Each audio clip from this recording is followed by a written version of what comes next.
Hello again, everyone. Welcome to another episode of Game Pass Grab Bag, your weekly podcast reviewing games. The Game Pass collection, bring you three new perspectives of varying skill range. I am the administrator of this episode, Andrew. With me, our replicant, Keith.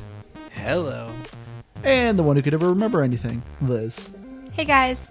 And this week, I picked the game. I saw a lot of people talk about this, and I was like, you know what, guys? I want to check out Signalis, because I've seen a lot of people talking about it. I picked it. Not to interrupt, but I was like, oh, remember that horror game you were talking about? I brought it up, but then you were like, you said about a horror game, and I was like, all right, let's do Signalis. You can have it. I first brought it up, but yes, I guess you confirmed that you wanted to play it as well. But Signalis is brought to you by Rose Engine. Signalis is a retro-style horror survival game. We are playing a replicant, which is honestly, I guess, essentially an android. You are a robot, but also have biological parts. And you are trying to find a girl on a photo that you have. You don't remember much of your memories. You don't really know what's going on. But you are trying to find this girl that you have a photo of. And of course, you're in a facility overrun by horrors. And so you are trying to survive and see if you can find the girl in the photo. But going around, Liz, was this a game or pass for you? I don't even know who started this, the personal pass thing. If it was me or Keith. I'm pretty sure it was Keith, because Keith does a lot of passes. Personal pass. This is the type of game that I like to watch people play. I remember watching my brother play the original Resident Evil, and I really enjoyed it. And I had to do a walkthrough a couple times because I was lazy and didn't want to do the puzzles. I feel like anyone who's been listening for a long time knows I'm not good with puzzles, unless it's jigsaw puzzles. But so for me, gameplay wise, it just wasn't for me. And but overall, I think the game is enjoyable, but I just wish I didn't have to play. I wish I was just watching it. And I also pointed out to Andrew recently, he's been playing a lot of I immediately think bodybuilders, but builder games. I was like, what type of game? I'm playing a lot of bodybuilder games. I was like, what is Andrew been playing lately? I immediately think bodybuilders. No, builder games. And they're not as fun for me to watch. I know some people dig them. I like to play them, but I don't like to watch them. You've been playing a lot of builder games. And I'm not about that. What are builder games? If you played this... What are builder games? Or management games. Okay. Or in general, you can just say I've been playing a lot of Age of Empires. I'm still playing Age of Empires. Well, that, but also I remember when you watched Evil Genius, you were playing Evil Genius 2, and I was like, that looks so boring. I played it and I loved it. But watching you play it, I was just like, this is too boring. I'm like, can you play some Apex, please? So this is a very long-winded way of me saying that it's a personal pass. That you more enjoy playing it or watching it than you do playing it. Oh, yeah. I would definitely watch someone play this game. Okay. So it's not saying this is a bad game. It's gameplay-wise, it's not for me. Okay. Keith? So I've gone back and forth. I think overall I do think I give it a game, but because I wanted to play more of it, and I found myself wanting to, but there's not a lot about it that I particularly liked or enjoyed. There's nothing specific that I'm like, oh, that was the part I really thought was the best. That's the part I like. No, there really isn't anything, but there's also nothing that I really disliked. It's just, I don't know. It was fine. So I think it's a game. So, I'm the same way with you, Keith. I've noticed a lot of people who love this game really, really, really love this game. I grew up, obviously, with the retro-style horror games. I should explain what that means. If anyone's played the original old-school Resident Evil, Silent Hill, this game takes a lot of inspirations from those. This game is very psychological, but it has a fixed camera. So you're just you can barely see around corners and stuff. So it's a lot of you're hearing noises and there's some creatures around the corner, but you can't quite see them because it's a top-down view that's a fixed camera is kind of the style. And then you got to ready your gun in order to shoot old school Resident Evil. So I grew up playing those, and I remember Resident Evil 2 when I was a kid terrified me. I legitimately could only play for 30 minutes and I would have to stop because I was so freaked out that I would have to stop. I don't really know if I'd call this game a horror game because I did not find anything scary about it. But I am giving it a game because it's very psychological, and I enjoyed the aesthetic of the game, and I liked what it was doing. particularly, well, you said you don't know anything you like, Keith. I know for me, I really like the puzzles. I thought the puzzles were very cool in this game. So for me, I thought that was a big highlight. But yeah, I'll give it a game. I enjoyed Signalis. But getting to the story, as I said a little bit, you are this replicant, which is kind of like an android that is on a ship with another pilot. You crash land on a mysterious planet, and you kind of go through these weird segments of you don't really know what's going on. You just know you're trying to find this girl in a photo that you have. You don't remember much of your memories. You know that you're trying to keep this promise, and you're trying to find this person, and you find this facility overrun with horrors, and you're trying to figure out, what is going on here. The story, I'm going to say, is my first complaint. I know a lot of people love it because this is a game where it's, like I said, it's a horror game with a lot of psychological interpretations and stuff like that.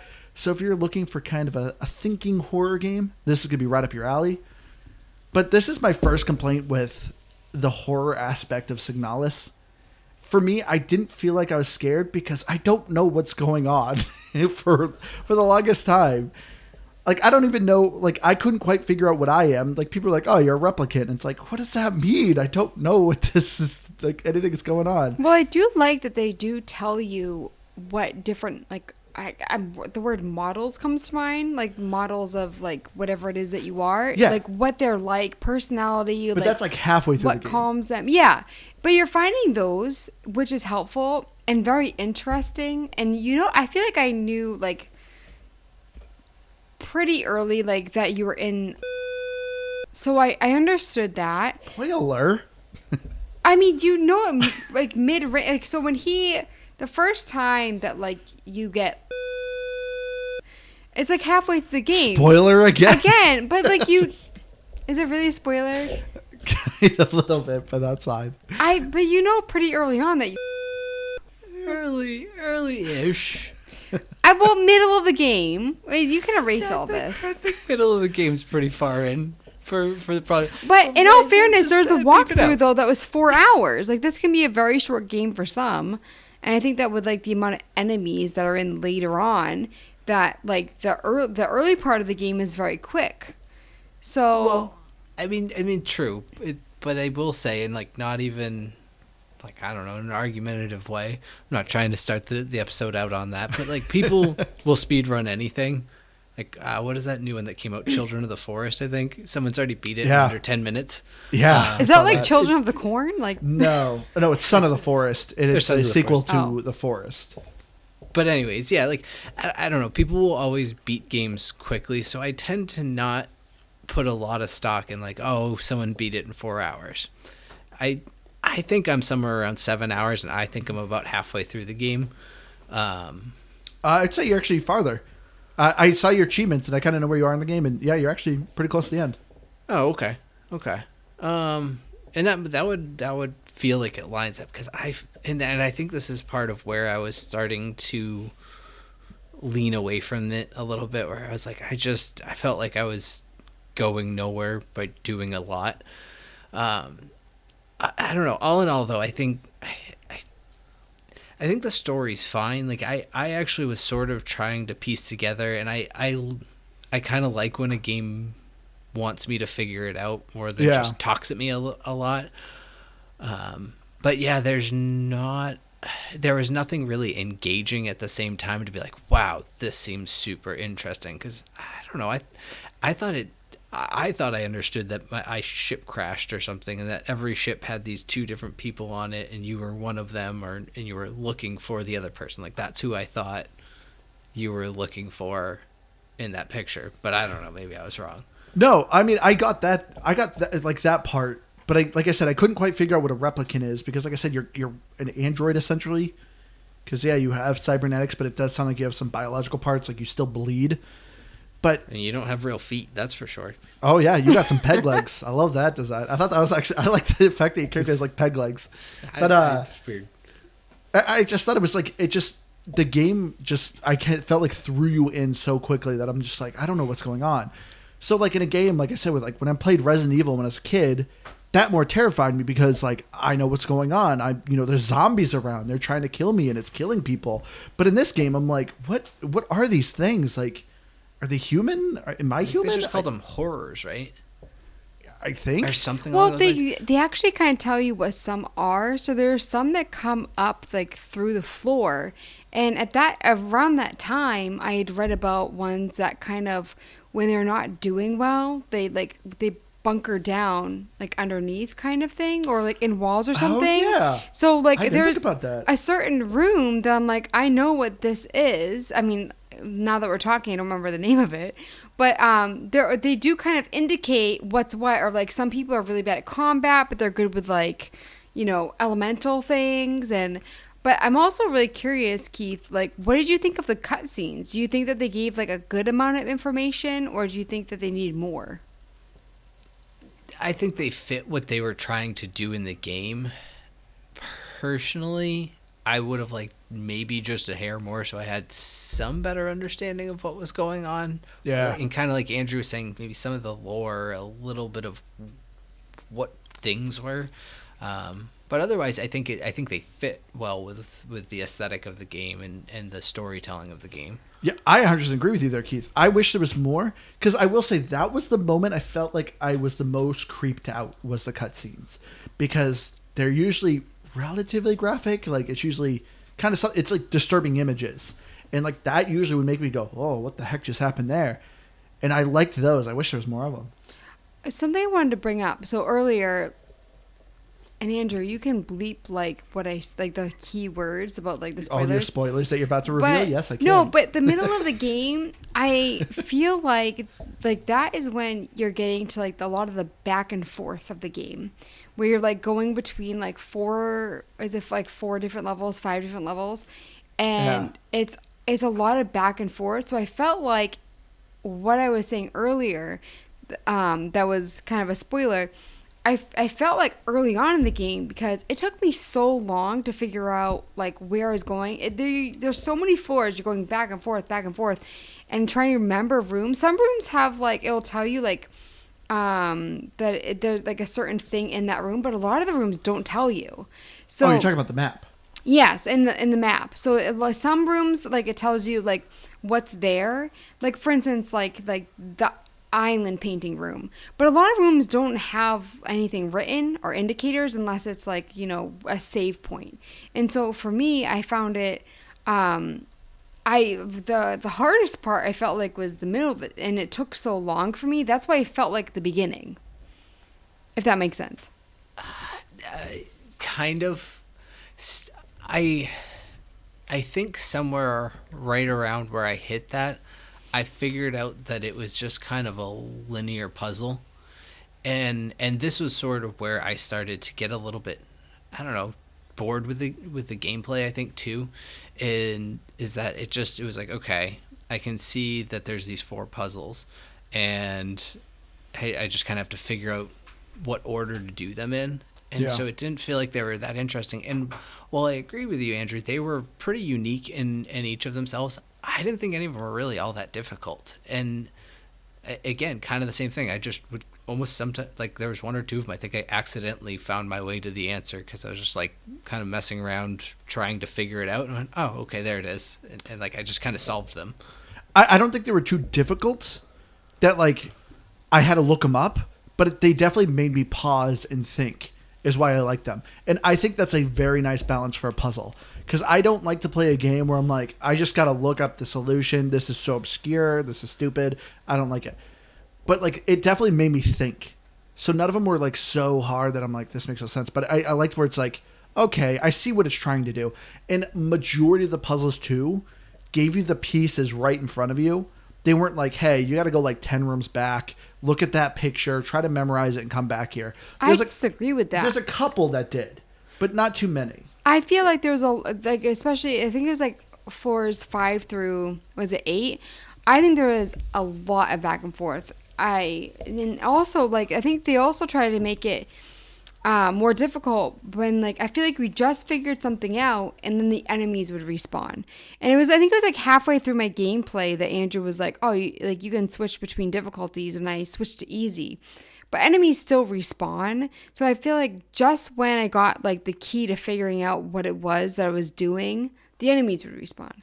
So for me, it's just like there was that. I mean, I guess like some people would see it as a challenge, but I just feel like I'd have to go through all these floors. Like level 5. They said you need a flashlight, but it's in the administrators, whatever, which is level 8, and you'd have to like kind of work your way because also like there are some gates that don't work, so you'd have to go like through the entire floor and then open that to get to level 8. So for me, it's just like I feel like there was a lot of back and forth. Oh, no. Well, let me clarify. I agree. There's a lot of back and forth with this game.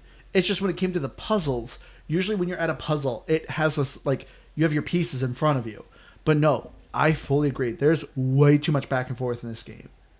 And I felt like they added it just to add time to the game. That's why I think it's not linear. Like it's not like you're in floor 5 and then floor 6 is where you need to go. It's like no, it's 5, then 8, then 5, then 6, then 5. I mean, this is just an example, but like I felt like I was going between the floors so much, and then also like some gates didn't work, so you'd have to go through the entire floor to get to the gate that did work to get to the next one. Well, so you make a good point, and linear is probably not the right wording for it, but I think more, I guess what I'm saying is my strategy was just, I don't know, run, check every door, check every room. If I didn't have the solution when I got to that room, oh well, I'll come back to it. I wasn't even, and kind of like what Andrew was saying, if I walked into a room and there wasn't immediately something in that room that was going to help me figure it out, just carried on with my life. But you brought up another interesting point, and really, I think it's weird because it's one of the things that I think makes Signalis good in a way, because it's a word we always talk about, is I think for a survival horror game, and I very much agree with you, Andrew, that it's really not very horror based, but really more psychological survival. Yeah. It's a very accessible survival game. I think if you're not typically inclined to play these because you're a little bit concerned with playing a survival game, it's actually fairly forgiving, aside from the saves. But it tells you have to save often. And so that's one of the things that I think I liked about it. But honestly, even the combat, I just got to a point where, I had 2 points. One is that I struggled with going back and forth because I was always out of bag space. Yes. Which is the survival aspect. So I kind of just let it go and not complain about it. But it was the one thing I was always up against. And then beyond that, combat kind of stunk. I just ignored it. Yeah. But you're talking I just about ran past everything is all I did. You're talking about accessibility, though. And for me, I feel like the bag space makes it completely inaccessible. Because it's the type of game where, like, when it comes to bag space, it's also talking about key cards. So not only are you running across different suits, like, it tells you, like, oh, this is, like, a worker suit or whatever. So you have the ability to, like, craft something. Like, if I was in her situation, I need to carry stuff, that suit would become a bag. Like, and also, I mean, you can fit, like, those keys in a bra, in a top, as a woman, and just a general wallet. Just carry a it's wallet. completely wrong. And so for me, like that's why I got frustrated. Where it's just like keys, key cards, everything was one space, and you got like 6, right? Yeah. That's BS. I feel like, don't get me wrong. Like I understand, like some games, it's like you can carry everything, including the kitchen sink. But like this, it's just like it's a gun and key cards, and you're like, oh, you can't carry that. BS. I can carry, like, put something on my back. I hold the key card in my mouth. Come on here. So that's why I don't think it's accessible, because I spent so much time going back to the chest to put stuff away that I would need, like the eternity symbol thing that you get, like that stone. You don't need that forever. The photo. And so the photo takes up the space. Get rid of that photo right away. That's the thing. Like the game Just doesn't put it tell in you your what you storage need. right away. But like also the save spaces are pretty far between. Like if you look at that part that I'm talking about, like between 5 and 8, it's annoying to get to because the enemies respawn. It's not like you can like save and like find chests everywhere. So that's why like I think as like a noob, I'm just like, this is outrageous. So like I hated it, and I understand like it's a survival game, but make it realistic. You know what I mean? Like you can have pockets. You know what I mean? Like you can put a key card on your person somewhere in your shoe. You know, if she doesn't have feet. She has peg legs. Those are Brah, pretty big key cards. She has boobs. She has Did you boobs. see how big those key cards were? They were large. Keys, like there's so many things that I was just like, this is not. And the same with like ammo. Like you can't craft like a little pouch from that work suit that you found, it gets me a little riled up, I'll tell you.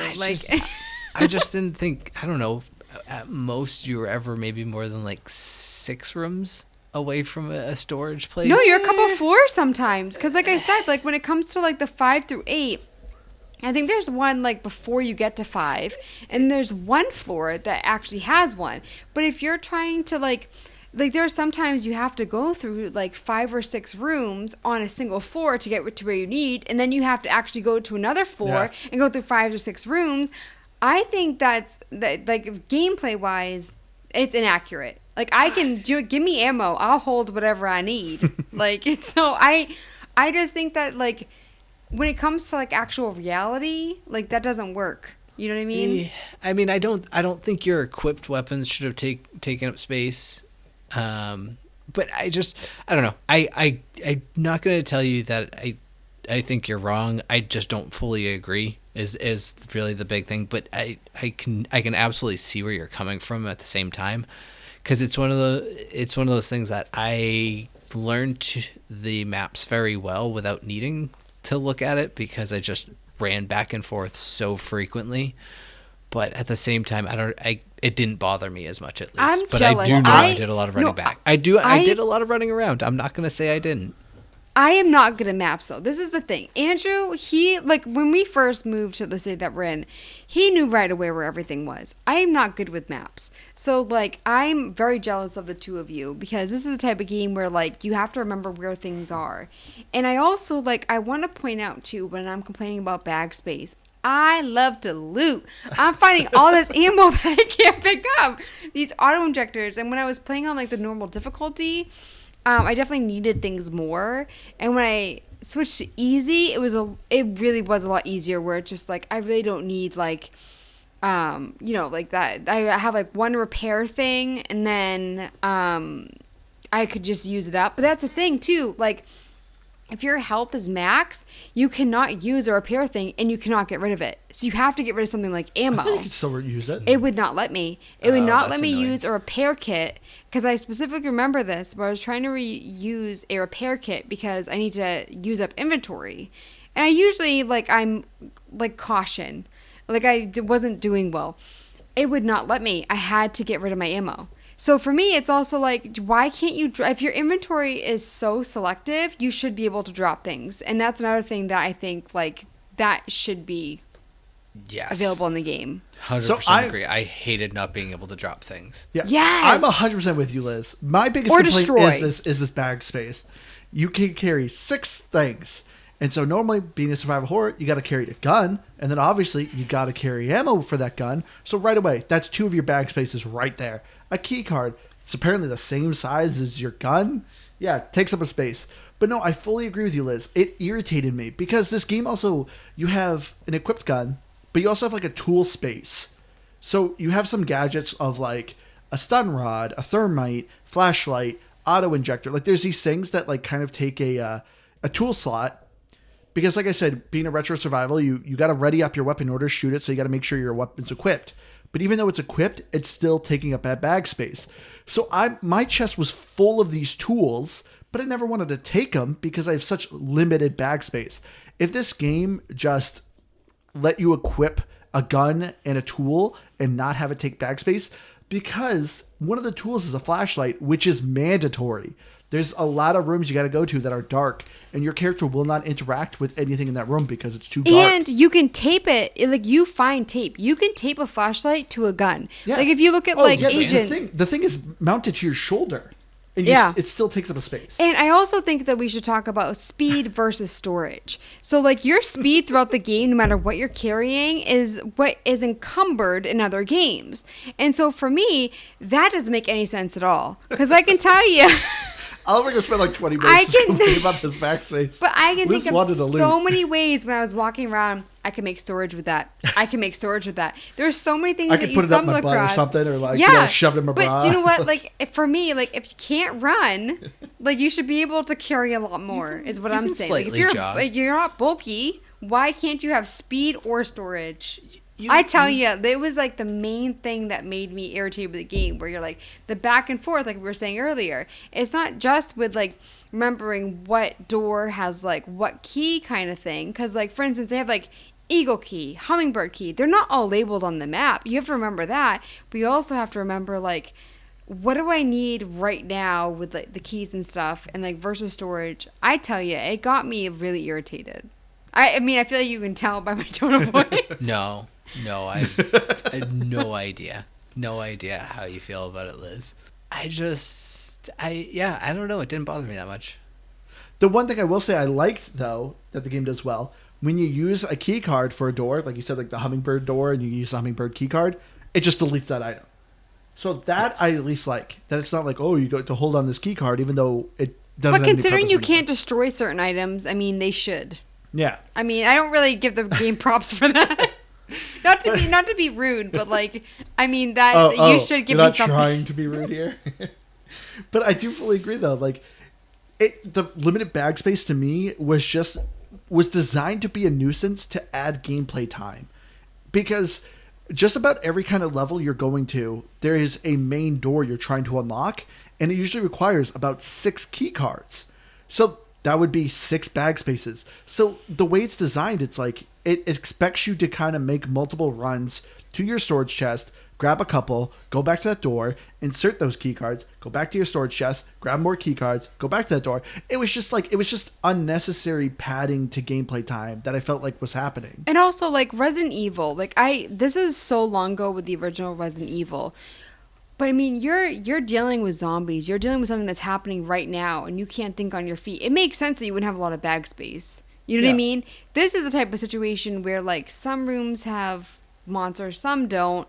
Like, so for me, that's why like I didn't feel that sense of urgency with this game. Like I said, Resident Evil was a long time ago, but it just like I felt like it was a weird pace with like, you know, there are some rooms where like multiple whatever they are would pop through, and others there was nothing. So I felt like it was, I mean, I guess it's good to not know what's coming, but I also felt like the pace was weird. Well, it's funny you say that, because that's exactly where there's nothing scary to me about this game. I always knew what was coming in every single room that happened, aside from the first time I walked into it. Because you go back, yeah. Yeah, every room is the same. Occasionally, a new monster might get added into the room. You might forget how many of them pop up from the floors, but it's always the same. Well, some would disappear, too, which is like, it was just like, there were sometimes I went into a room and a zombie would wake up. Or I say zombie, but whatever it is would wake up. Sorry. I would leave the room because it was right next to me. I went back in. It was completely gone. Like the old corpse was gone. It was gone. And I was like, does it go to another room? That happened. Like a glitch. Well, it happened so many times. I feel like it can't be a glitch. It happened like more than 5 times for me, especially in like the main hallway on one of the floors. On easy or hard or medium? Medium. Because this was like in like the 5 to 8. Weird, like because I never remember levels. that happening. Oh. But yeah, it just, I don't know. I there was nothing scary about it at any point when you kind of always know what's around every corner. Yeah. But quick, I guess, tips if you are picking up this game. Right at the beginning, you know, when you're at the main menu, to the way right, there's a manual. Highly recommend you read that. I did not read that. I didn't like click on it until later. And it actually kind of gives you some nice tips about like combat, you know, how you heal, stuff like that. It's a really simple read. Highly recommend you read the manual because I did not. And and after reading, I was like, oh, that actually would have been helpful. But another tip, as Liz said, the game, when you start a game, it doesn't say what difficulty you want to play.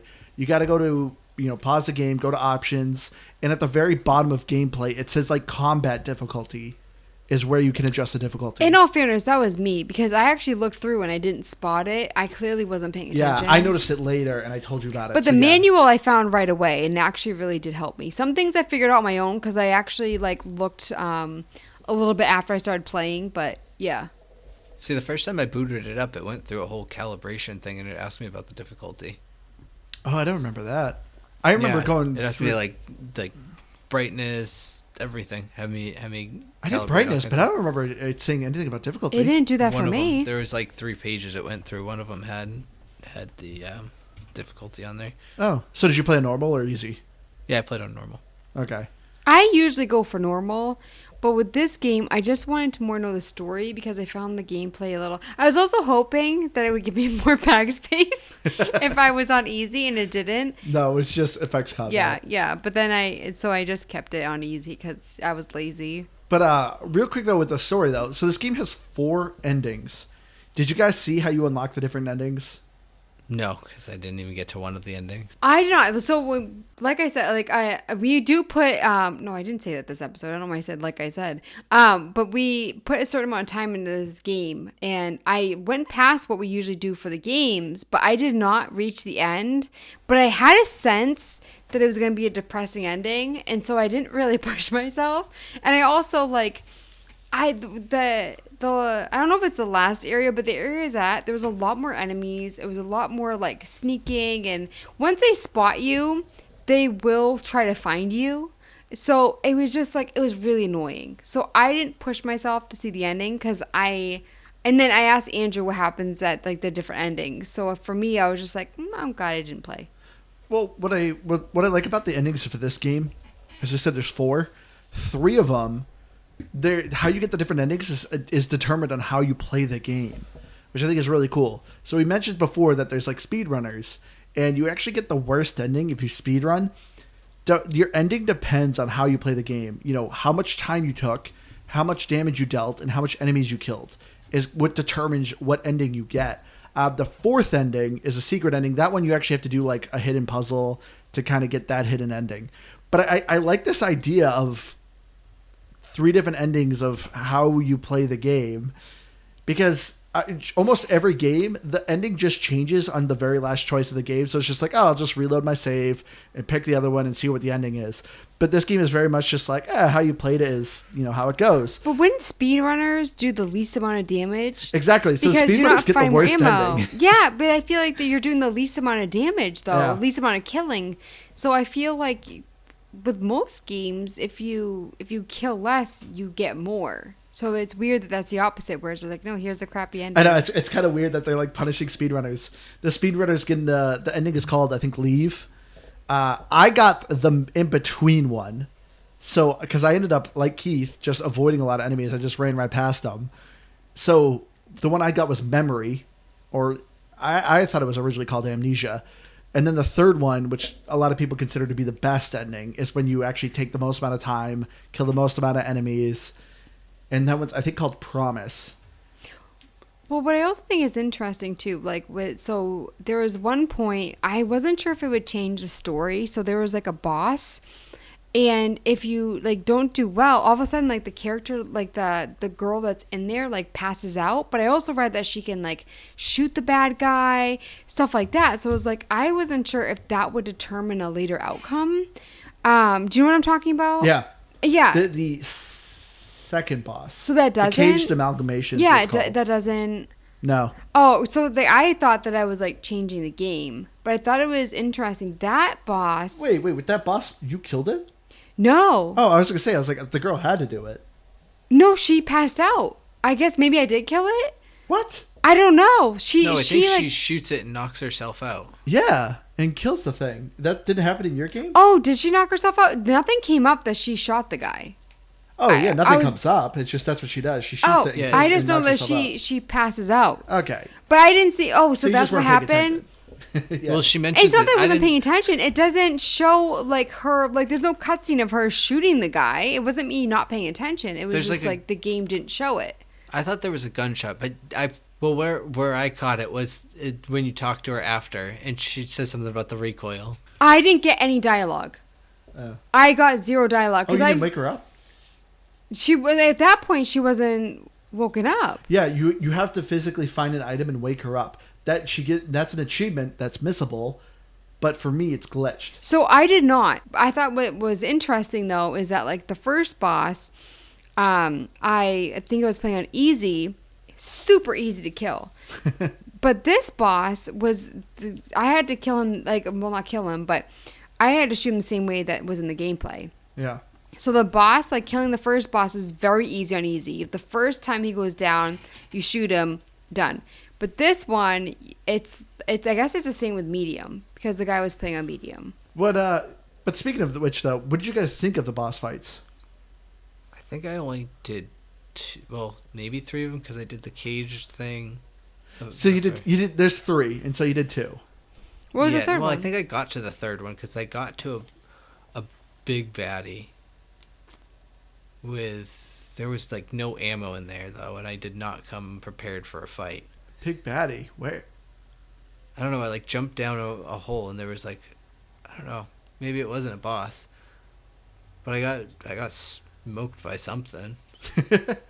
As far as I can remember, I think there's only 3. There's one where you fight the miner. Yeah.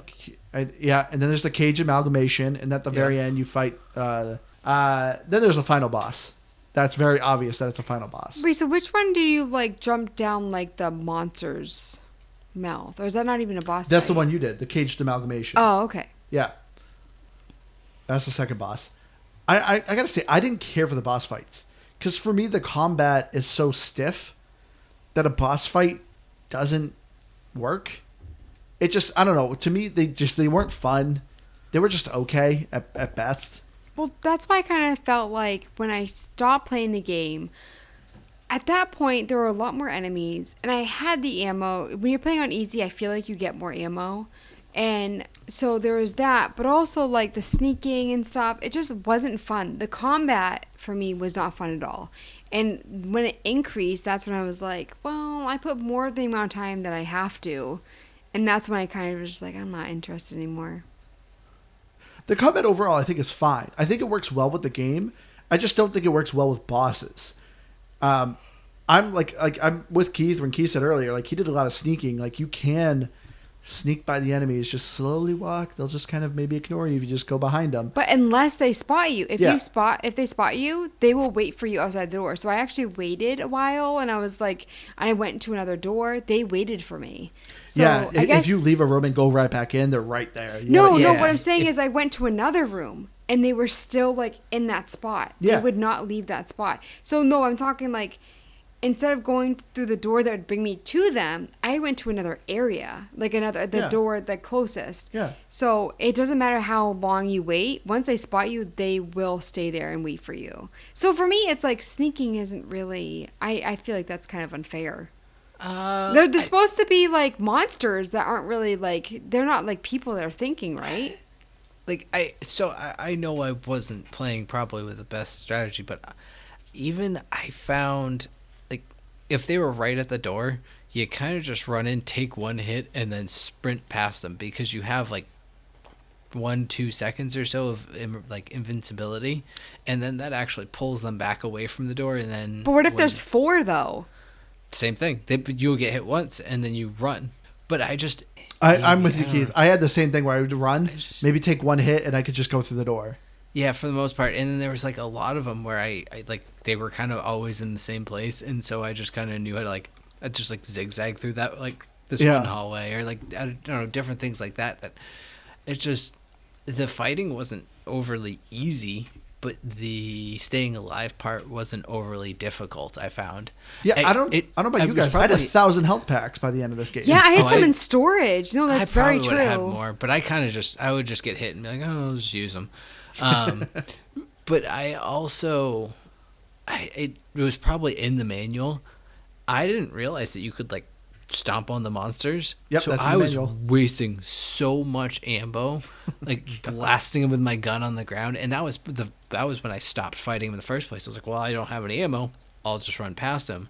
And then I happened to do it by mistake one time, and then by golly, I went, oh, okay. I can't believe you were wasting ammo on downed enemies. In all fairness, so it comes up that finish the enemy without ammo, but it doesn't tell you what button to press. It does not tell you. And so I mashed buttons and none would work. I guess the only button I didn't press was A. And so I went to the manual and I was like, oh, it's A. So after that, I knew. The first guy that I killed, I looked it up because I was like, this doesn't seem right. I went to the manual. But why don't they tell you it's A? I'm with Keith. They should have told you. I think the fact that this game's on all the consoles, Switch, PlayStation, PC, that it's just kind of a thing of just being like, oh yeah, use the interact button. It's usually kind of what a game does. But that's the thing is like I remember with the very first time you're about to enter combat, I picked up a manual, like a lore piece of paper on the ground that said that, like, oh, if an enemy's down on the ground, like, don't waste your ammo, just like knock it out or something like that. And so I'm the same way with you, Liz, where I read that. So when I got into combat and I saw the enemy squirming, I was like, I got to hit some sort of button. So I went to the enemy and I bashed all the buttons, and then eventually saw that it was A. Yeah, I didn't- think I hit every button but A, to be honest, because I was like, because I was doing them individually, and I was like, something's wrong, and it was me. I was what was wrong. Yeah. One thing that also kind of irritated me, though, when you were talking about, Keith, about when you get hit, like you can kind of take one hit, you have a few seconds of vulnerability and could like go through a door. I found like the selecting of items to be so inconsistent. Like even if I'm not getting swung at or something like that, there's some holes you can like jump in, but you have to have a prompt that shows you like, oh, now you can press A to like enter this door, jump in this hole, something like that. And I found it very inconsistent. There's a lot of times where I'm not even being chased by an enemy, but I'm like trying to angle my character to specific ways so I could go down the stinking hole. It kind of irritated me. I don't know if any of you guys had that issue. Yep. A Definitely couple ran into times. that. But I Alright. feel like the majority, though, like if you do it head on, I actually like was making myself go directly in front of the door, even if I had to do a curve. Yeah. And it was fine. And I would just mash A, and so it worked. But the first couple of times, yeah, it happened to me. It was frustrating. Yeah. But a point I really want to bring up. So Keith, you play on a TV, correct? I've actually been playing on my monitor recently. All right. So I usually play on a monitor. Liz plays on a TV.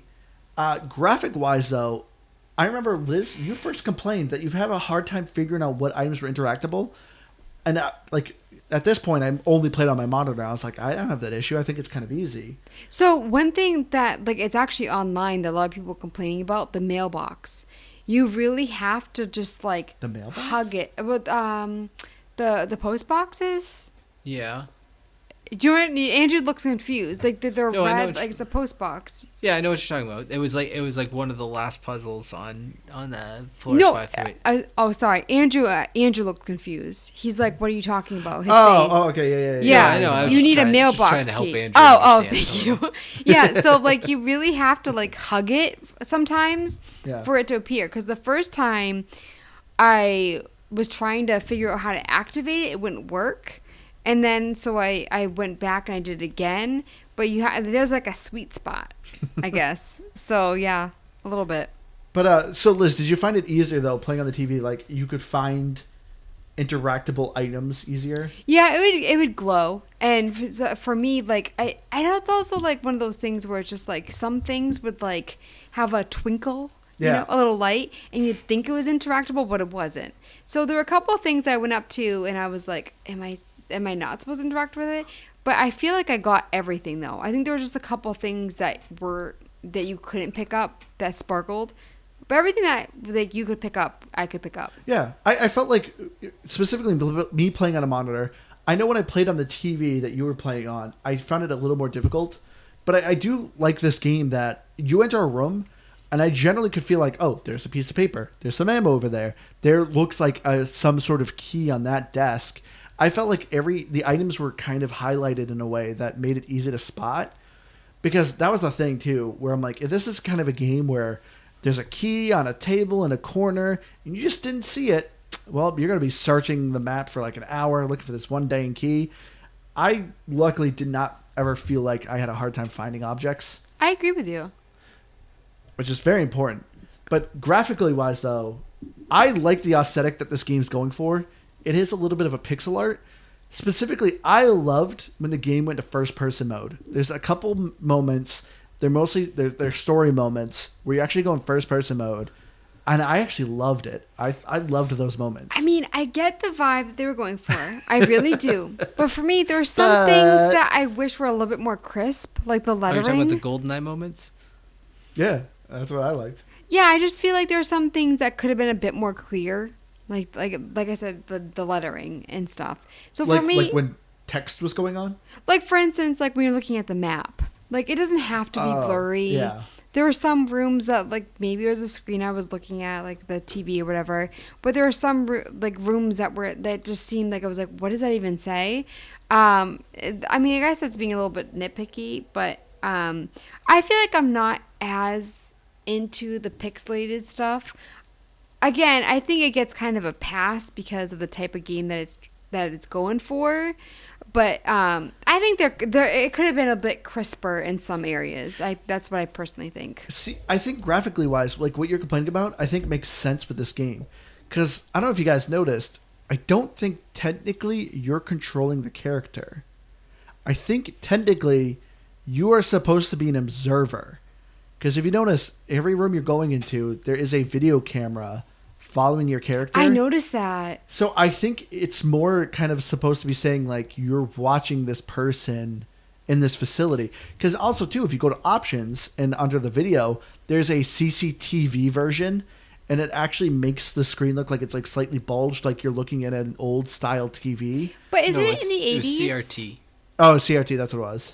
But the dates, because there was dates on like the diary and stuff, was it supposed to be the 80s or like 80s in the future? Because for me, it's like I feel like there were. I don't remember seeing. I remember seeing like months and days, but I don't ever remember seeing a year. I could have imagined it. I thought it was supposed to be the 80s. I thought it was supposed to be the 80s. I like I said, I could have read something wrong, like whatever. But I mean, I feel like there are a lot of games that I played in the early-ish 90s, mid-90s. I don't remember seeing a year. That the lettering was crisp. It's the lettering that's bothering me. I just wanted some crispness with the lettering. Yeah, I'm curious about that. I want to Google it.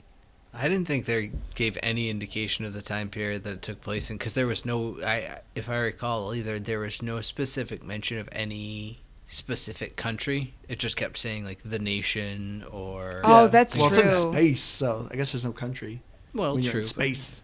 I mean, space race countries I go guess. to space, so I'm just saying. I think it was me. I think I saw like 80 something and I was like, oh, it takes place in the 80s. It probably wasn't saying it was in the 80s. But overall, though, like what I enjoyed, though, I loved the overall like kind of color palette of this game.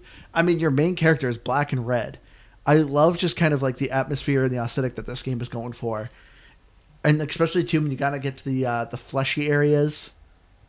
Like I don't know. I thought that I dug what this game is kind of going for. I just don't think it was really much of a horror. I felt more it was like a psychological, which is very cool. Like you said, Keith, at the beginning, I wish there was more cutscenes. I thought the cutscenes were very creepy, and like that's when it really kind of was getting me into the vibe of this game. But like when you're moving forward and it's really slow and you're picking up different letters. And yeah, the stuff. first person. Yeah. Did you like the first person, Liz? I did, but I just like I did want more. Like I mean I feel like with every game when it comes to cutscenes that are very minimal, like you're trying to like interpret and stuff, I'm like I do want more. I want something like just in my face. This is what this means. Yeah. I don't do like good with Observation. well, observation, but like, well, you know what's interesting? Like, if I'm talking to somebody, the way that they speak, the look on their face, I interpret. Like, I can figure out what they're saying, even just by their facial expression versus what they're saying. I'm very good at that. Like, if someone's like saying something but they mean something else, I can pick up on that like right quick. You and your detective skills. But when it comes to games, like I don't want to try to figure things out. Like spell it out like I'm stupid. So for me, like the cutscenes, it's like I did want more, but it just like the laziness of me, you know. 100% it's on me, but. But one thing I enjoyed, but I also wanted more of, when it comes to the sound design. So the thing that irritated me the most with sound design was combat. Every combat, as soon as an enemy sees you, it does the screech. It's the same combat music over and over again, and it got really irritating. I loved the overall music, but it didn't come to combat. And like that's where I think this game could have done better too. Of like, because I felt like it was trying to go more just a psychological horror. I wanted more eerie sound effects, and I didn't think there was enough. I agree. Yeah, it was like the sound effects they used actually were in themselves. If you heard them, you're like, ooh, that's a horror sound effect. They had all of it there. They had all of the tools. It was the repetition that honestly killed it. Yeah. It was that every time I heard the monster that I already saw in the room and I already knew was in the room because I'd been there 10 times already, made that same screeching noise, it wasn't scary anymore. It was just kind of annoying. Yep. But if that thing came out of nowhere and it dropped out of the ceiling all of a sudden, or it burst out of a wall, okay, now it's a little bit scary. Maybe there's ones that chase you through rooms. There just wasn't anything to make those sound effects actually work. Or maybe if you heard those sound effects, like to this day, the scariest sound effect in any video game I have ever played is I don't remember, is it the screechers in Left 4 Dead? The witches. The witches. When they're crying? The sound, yes. Like in the how well they did the proximity to it, where you're like rooms away, you can just hear it silently, and it grows louder and louder as you get close to it, and then when you accidentally, see it, or you accidentally turn a corner on it, and just hell breaks loose. That was horror, and it wasn't even really a horror game. But did I play that or like watch you play it? Nope. You played Back 4 Blood, which is similar in nature. It was a cousin to Left 4 Dead, but those were old. But yeah, the tools were all there, and they weren't well utilized, and it was kind of sad to see. Yeah, I feel like the music started late and ended late for me. Like whenever I was in combat, so for me, like it never gave me scary vibes because the music was always playing way after I exited the room. And I just want to say real quick, the reason why I was confused about the dates is because I googled it. So like it's like seasons. So like Adler's Diary, season 84. So that's why I immediately saw 84 and I was like, oh, 1984. No, it's like they go in cycles. Yeah. So I 100% was wrong with that. But it's my own assumptions. I can see why you thought that. That makes sense though.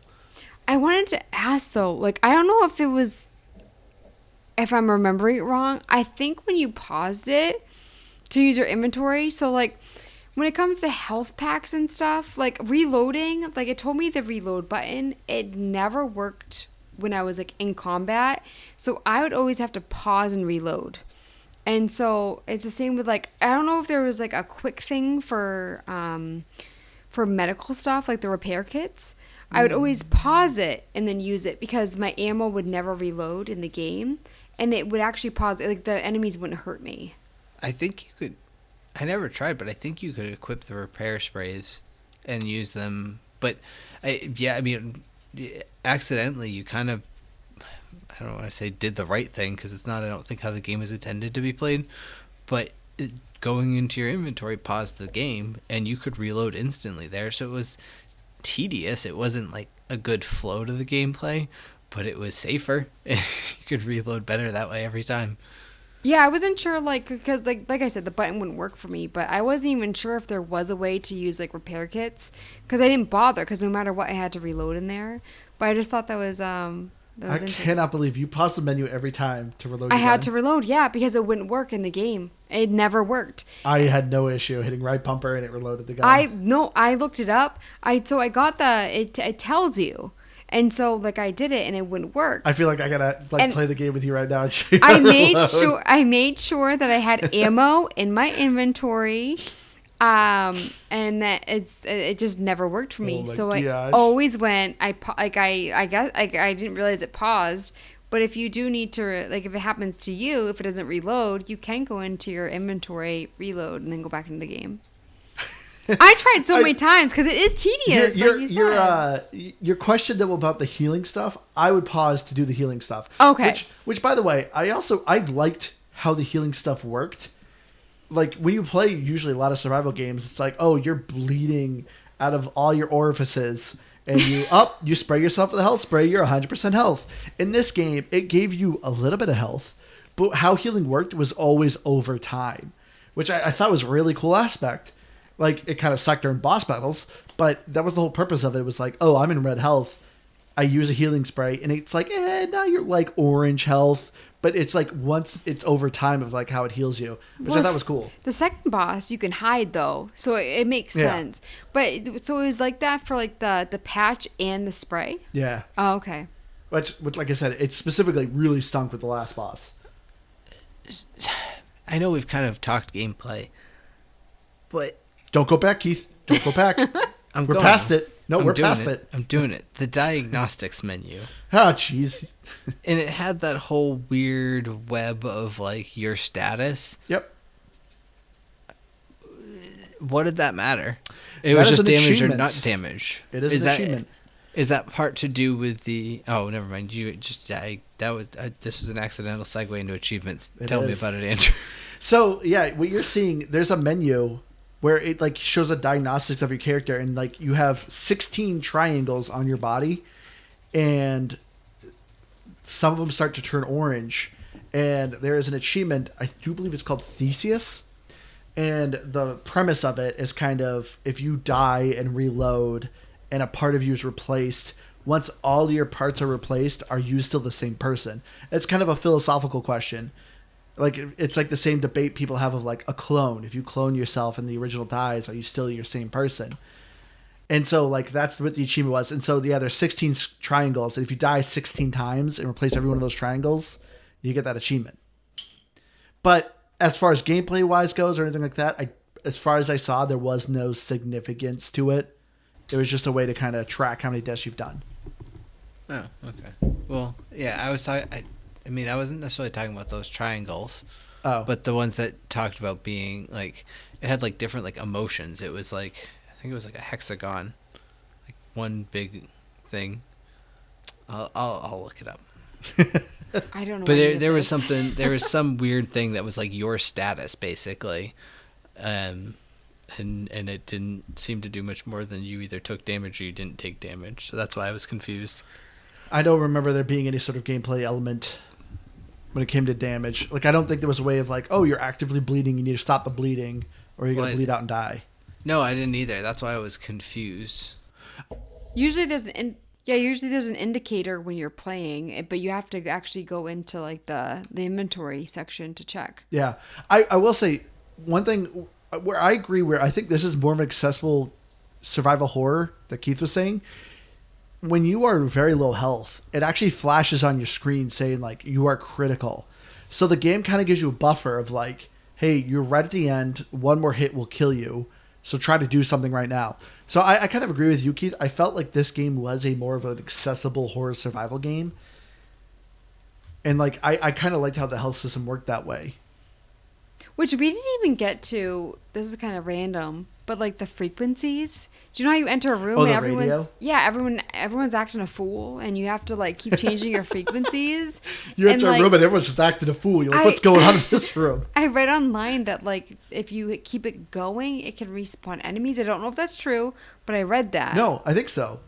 Because you can shut it off. I'm surprised you didn't pick this up because you just mentioned about how you're reading, like the different models had like different things. One of the models, it specifically said, can create illusions. And so that's what that enemy was. You had to put your radio frequency to the number that was flashing on the screen, and it would point to what is the real enemy because the other ones are illusions. So when that happened, so I saw like in a video where you have to like shoot the real one. Yeah. Yeah. So this is when I was playing on normal, by the way, not easy. The first time that I came across this, I didn't shoot anybody. And it just, like, it all went away. So I was very confused. No, like I said, I looked up a walkthrough when it was first happening because I put the frequency on. I was like, and it kept going, and I didn't know what was happening. And then, so the second time that it happened, I just shot at a random enemy, and it still did the same thing. Like, everything stopped. And so you luckily hit the right one. Maybe, but the first time it didn't even work. It just kept playing until eventually it stopped. So I was like, I don't know if the second time around, like, I hit the right enemy, or if it was just, like, a glitch like the first time. But I read that, like, if you don't shut it off, it can, like, make enemies, like, come back to life. I don't know if that's true. So I always just shut it off, but isn't it like I said, there were weird things that were happening in the game that were not happening with the walkthrough.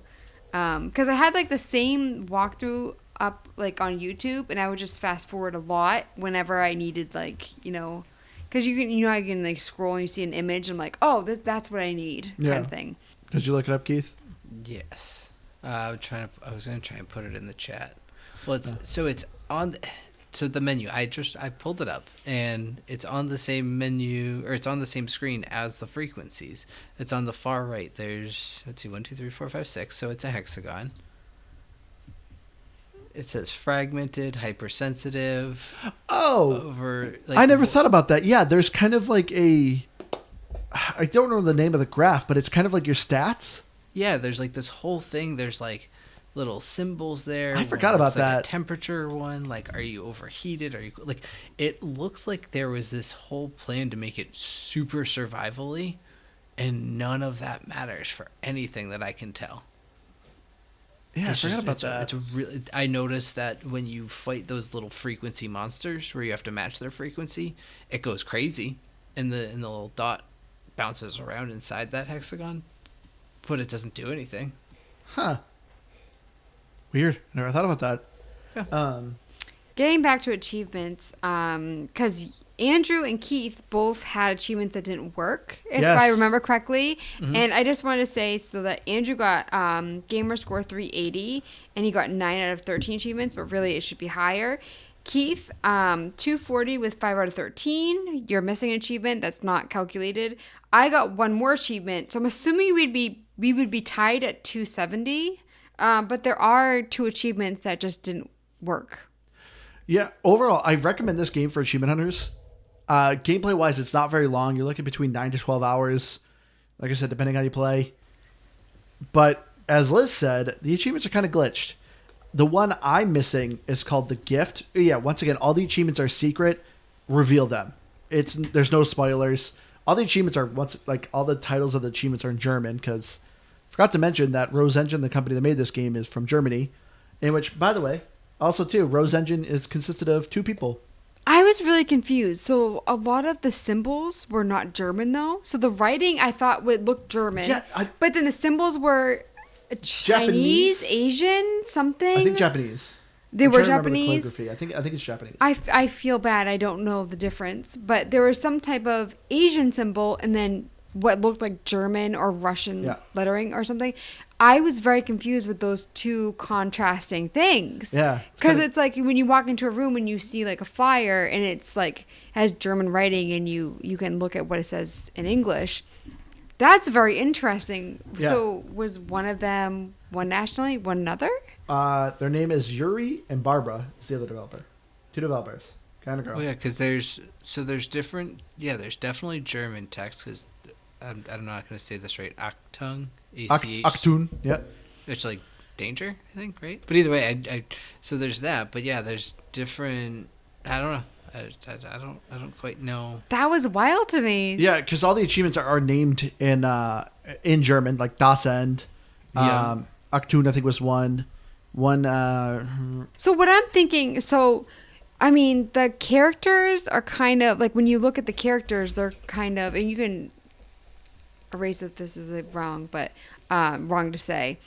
So the characters in this game kind of looked anime or anime inspired. So maybe it's a German company that they were inspired by anime. Is that? But so that's what I was thinking when I was playing it, where it was just like, is it like German developers who were inspired by that? Yep, they're from Hamburg, home of the hamburger. And Hamburger Helper.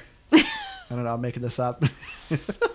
But yeah, at the very end of the really original. At the end of the credits, it says, with love from Hamburg. But yeah, so they're German developers. But I kind of liked that aesthetic they were going with of like it's German, because you kind of keep hearing this code over and over again of a lady saying these numbers in German. But then like you said, Liz, there's a lot of Japanese like calligraphy throughout the game as well, and your characters are even kind of like anime inspired. So I don't know. That's one thing I also really enjoyed about this game.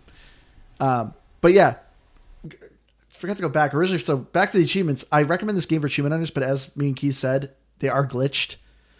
The one Keith missed it's a story one. He should have absolutely gotten it from beating a level. The one I'm missing, I luckily saved right before it.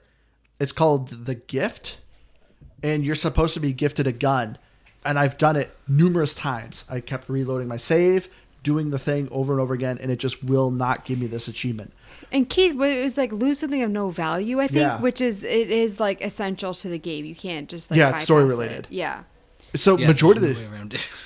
majority of the achievements are story related. But you would recommend it even though you got 380 out of 1,000 because you finished the game. So Yeah, I'd recommend it because the achievements are worth a lot. There's not a lot of achievements. I think the lowest gamer score one is worth 50. So if you want easy gamer score, literally boot up the game, die. There you go. There's an achievement. I don't know. Beating a game and only getting 380 seems kind of sad to me. I could have done more. The one, if the achievement didn't glitch, I think it's worth 100 or 150. So, which is irritating. I want the Sting achievement because it's worth so much. But it's not a very long game, and like you could beat the game in one run and get all the achievements if you do a walkthrough. You just got to play on the hardest difficulty, which I don't think is that hard, and just you could easily get them. Oh, so you did the hardest difficulty? No, I didn't. I did normal. Oh, okay. Because No, I don't think you get the have to achievement. Play it differently, right? No, Because there's 4 endings. but you don't have to get all the endings. Yeah, no, that's what I'm saying. Yeah, you That's just why have to I think get one it's ending. crazy Oh, that I you only got assumed 380. all 4 endings had their own achievement. No, you That's just got to weird. beat it once. Yeah, so that's why I would recommend it for achievement hunters. But yeah, let's get our final thoughts here on Signalis. Like I said, for me, I did enjoy this game. I do have my gripes with it. Like I'm with Liz. I wish the backspace wasn't so annoying, but I enjoyed where this game was conveying. I wish the story was slightly more clear at the beginning. At the very end, where I was like, it was giving me some lore. I was kind of going, oh, so that's what's going on a little bit. This game is open up for interpretation. So if you are looking for kind of a psychological horror that makes you think, this will probably be up your alley. I just wish I was fed a little bit more at the beginning. Because like I said, I didn't even know what I was fighting. So I didn't find this game very scary. Because I'm like, I don't know what's going on. There's guys that want to hurt me, so I got to shoot them in the face. But overall, though, as a package, though, I think this game is fun. I loved the puzzles. To me, that was the highlight of this game was the puzzles. I just didn't like the backspace. Making me go back and forth was just padded gameplay time that just, after a while, I was like, okay, that's what they're doing. They're just making me go back and forth. That's not fun. But once I got to the end, though, I was like, all right, this is pretty cool. So this is kind of a game that kind of makes you warm up to it. But from what I've seen from people who love this game, absolutely love this game. And I can see why they love it. We didn't mention, I know Liz normally doesn't look it up, but this game has a 96% positive rating on Steam with almost 6,000 reviews. Like, people who love this game really love this game. And I think what's here is special. I just will say it isn't for everyone. If you are someone who has never experienced kind of this retro style survival horror game, you may not like it if you've never experienced it before. But I thought it was an interesting experience. But for me, I'm gonna give it an 80. You know, it's funny. I've played video games my entire life. I don't think I ever played any of the old Resident Evil games, so I can't actually compare this to those. No, I was a Mario kid growing up. I sucked my safe havens, I guess. I don't know. But so in a way, I kind of came in with a fresh set of eyes to the genre in the sense, or the gameplay style. But I'm familiar with horror. I'm familiar with survival. I didn't think this did much of either. It was the horror wasn't that scary because it was predictable. The survival wasn't really survival. It was just limited space and limited ammo, but was all very easily avoided by just kind of running past things that you didn't want to deal with. Kind of how I handle everything in life. Run past them. Yeah, just cop. I'll just run past you. I mean, there couldn't be anything further from the truth. I don't run past anything. Bills? Let's just run past them. No, you just ignore those. But so I can see where it can call itself a horror survival. I just didn't think it did enough for me to really feel it myself. But I think that's where it's accessible as a genre for that, and you can play through it really, like you said, outside of really one achievement, no penalty for playing on the easier difficulties. So play the easier difficulty, do it with no shame. Even if you miss the achievements, do it without shame anyways, because it's how you want to play it. I think it's a fine game. It's just it's weird that I can't think of anything I really loved about it, but there was nothing I disliked either. So I think give it a chance, and I think 80 is a fine score. So I'm gonna copy Andrew, and I'm gonna say 80. Also, you were talking about the people who like this. I'm gonna hit send on it now. I was waiting. Apparently, people create weird fan art, and it's not even like I've actually saw this. You sent this link, and I've seen this link. It's not it's shareable. It's not even not safe for work. It's just very weird. Yeah. But yeah, people who like this game like to create weird things for it. So I don't know. Yep. Maybe cat I don't. Memes? Oh yeah, here we go. I say maybe I just don't, and that's one of those things. It's like and maybe where I'm surprised I don't like it more. It sounds so hipster. I don't like things that I don't understand. Or maybe it's old man yelling at the cloud. It's more like just the other bit. Like people are like, oh, it's so, smart. You just have to understand it. I'm like, that sounds annoying. I do like things that make me think, but if you're going to go on to this weird soapbox about how intelligent something is, then I'm probably out on it for the most part. So it's surprising that I actually do enjoy this, where that's kind of the fun I thought you were going to hate this game. When I started playing it, I was like, Keith is going to hate this. I'm surprised you gave it a game. And I didn't love it, but I don't know. I didn't hate it either. Yeah. I can also imagine I can also picture you, Keith, of your wife being like, Keith, can you take out the trash? And then just seeing you sprint right past her right out the door. Nope. Just run past things you don't want to do.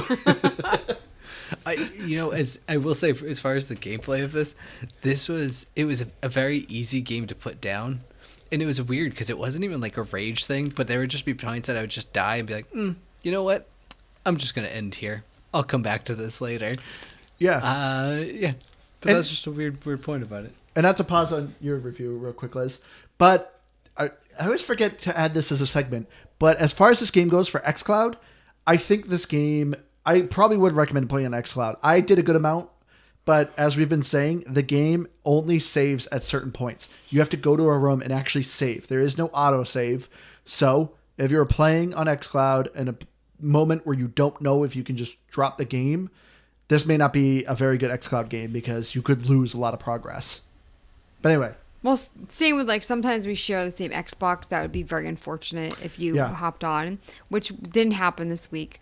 I also want to say that like I think it's funny you're talking about like taking out the trash. That is like when it comes to chores, that is like I would love to just take out the trash. Like that's not like really? I think it's you love taking out the trash? No, what I'm saying is like out of all the chores that I have in the house, like taking out the trash is so quick and easy. Like it's something that like in books and TV and people are like, oh, I gotta take out the trash. I would much rather do that than do the dishes. I'll tell you what. Like so for me, like, but I will say though, but half the time you can't pick up the trash. No, I can't. But what's unfortunate is so Andrew and I, we got this great deal on like name brand trash bags, right? And they're not like, so I usually buy like the cheapest because who cares? Like why not buy name brand? But we got this great deal. They are all defective. So like that's why we got a great deal. Yeah, when you like pull like the actual like ties, they break. So you have to do your own like makeshift tie. And that's the only reason why I wouldn't want to take out the trash. Yeah. So this episode is not sponsored by Glad. Fix your things, drawstrings, but it's Glad. Not even just it's Glad. Suck. It's like a fancy Glad. And it also, I don't like obviously with the sale, like they don't know that it's defective. But I was like, what we definitely just got a bad batch. Oh yeah, I was like, this is cheaper than store brand. Yeah. Like let's do it. Because literally the brand we had before was Walmart. Why are we talking about trash bags, Liz? Because you were talking about taking out the trash, and I was like, the only reason why I wouldn't want to take out the trash is because of our defective trash bags, which we got in like a bulk box. Like it's just like it's awful. I tell you, I never buy that brand again, even though it's just a defective box. But anyways, I didn't give my score. No, so I was thinking about going down a bit because like I was talking about, I was like, this is annoying, this is annoying. I'm just gonna stay with my original rounded out number, which is 75. Because I feel like I definitely liked it less than you guys. 75, like the reason why I gave it 75 and not lower is because like everyone's like, oh, like I see what they're going for. I don't see what they're going for. If I wanted to play a game from I immediately think of like the 80s or 90s. Like Yeah. I would play that game. It, like for me, it's just like you could make it like retro and still have like better lettering and graphics and sharper. Like, I don't understand it. I don't like it, but I'm not going to default the game for that. So it's like if I was actually like giving a score of like what I think the game, you know. But we've played games with like way worse pixelated art. So I mean, like it's not even that bad. I just like I don't get it. I also definitely had some bugs I didn't realize were bugs, like the whole like not reloading thing. But anyways, looking at Metacritic, there's only stuff for Xbox One, 82 and 7.8, so very different scores than what you were just talking about. Yeah. And so I'm gonna say a quick review, and then we'll get into our fourth and silent co-host. I'm gonna make you guys wait. Yes. I want to hear his 0. So the critic who gave it a 70 said, and also this is in 2022 because at the end it says like day 1 try it. Just so you know, this is like an older review. Signalis is a rather fascinating adventure with gorgeous retro visuals and excellent audio colluding with an exciting story and lore and great story to offer a world absolutely worth exploring. It's therefore also a huge shame that it's let down by repetitive and annoying puzzles that have the player run back and forth in identical corridors, a painfully limited inventory, and an unimpressive combat model. Fans of old school horror games and space sci-fi should still find Signalis an interesting experience, and those subscribed to Game Pass can try it day 1 on the service. Do you guys want to guess what the fourth and silent co-host? Oh, he definitely gave this a game of 0. Oh, I would bet money he gave it a 0. You sure? I'm asking. Yeah. That's why. Okay. I could Keith, definitely what do see you him giving think? it a 0. I'm gonna go with a safe and say 1. It was a trick for me. It's a 0. Yeah. It is, in his words, an indie turd. Yeah, exactly. But one thing that He I does not like will indie games. want to say though is that he said it never saves, but he also admitted he didn't play long enough to figure it out how to save. So So he literally he did. barely played. Yeah, it still gives it a 0. What a jerk. That's what bothers me. We're just like I said, we have a certain amount of time that we have to Yeah. play to give the. I wouldn't. I mean, it would have to be pretty bad for me to give it a 0 and not play. Like I don't even know how long it would take to find a save point. To be honest, pretty early on. So 15 minutes, I'd say it takes to get to a save point. Yeah, I don't remember, but yeah, because it was so long ago. You exit the ship, go through the hole, then you get to the facility, and then you can save. Yeah. Your memory is amazing. Thank you. But yeah, I was just thinking that. I was just like, he didn't even play long enough to find a save point. And that's what Or maybe he couldn't. He just like saw the TV and didn't think anything of it. But I doubt that very much. I was like, I understand where people come from, where it's like, when people are like, oh yeah, you got to play like 4 or 5 hours, like you got to play numerous hours of this game, and that's when it finally picks up. Not everyone has that kind of time. I get that. But if you play like 15 minutes of a game and you give it a 0, like you got to give it a little more time than that. Come on, man. But anyway, I think that's going to do it for us for a review here of Signalis. So like I said, I recommend checking it out. It's very unique, and you can never go wrong with it because it's on Game Pass. But yeah. If you want to check out all our stuff, I finally created a link tree. Good job. I know. It took me, only freaking like 4 years here. But yeah, we're at linktree/GPGBpod. Has all our Twitter, Facebook, all our jazz on there. So if you want to find our stuff, because then Keith can stop complaining that I have a CVS receipt of an outro. That is true. Oh, but I don't have our email. We're at GamePassGrabBag@gmail.com. So send us a recommendation for a game that you like. We'll check it out. Keith. Oh, crap. I usually zone out for so much longer, and it gives me time to not come up with something to say. I know, you got to sit there and vape and, like, crack a beer. I haven't seen any of those things this episode, so you're wrong. Yeah. Thanks, Solid Liz. work, Keith. Thanks for backing me up. Well, I've been Keith, so there's that. Yeah, I got nothing this week. Good job. All right. Good. All right, Keith. And I'm Liz the Noob, gamertag, comment on Dean, and I'm on Twitter at Liz Noob, NewBusyW. And I'm also on Instagram. I've been working in the garden. I've been finding some, like, I take pictures of them. I get very excited when I find, like, snails and slugs and, like, cute, like, I found a two birds' nests. I still... Not in the ground. Everything is above ground. Okay. The snail, not a snail, the slug that I found, it was so cute. But I also I still haven't found the cojones to put my face on my Instagram. It just feels so weird taking a picture of myself. But I've been finding I will get there. But I also think I have 3 followers on Instagram. Nice. So I mean those people probably don't want to see my face anyways. But I will get there. Digging the garden, how much has it made you want to play Grounded again? I think about that all the time. I tell you. So with the spiders and stuff, which I haven't been finding. So it's weird. So where we live, there are days that are in the mornings are in the 30s, and then every once in a while get to the 80s. So we already have ants and stuff, but there are some areas that the bugs still have it. They're not interested in. They're interested in some areas. So I haven't had to think about that yet. So I was digging up stuff in the yard today, and there were only worms.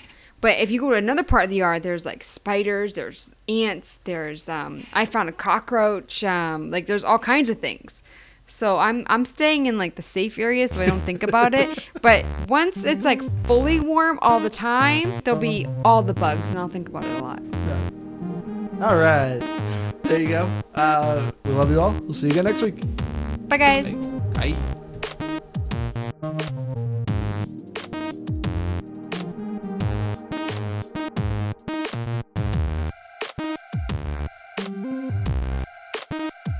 Bye.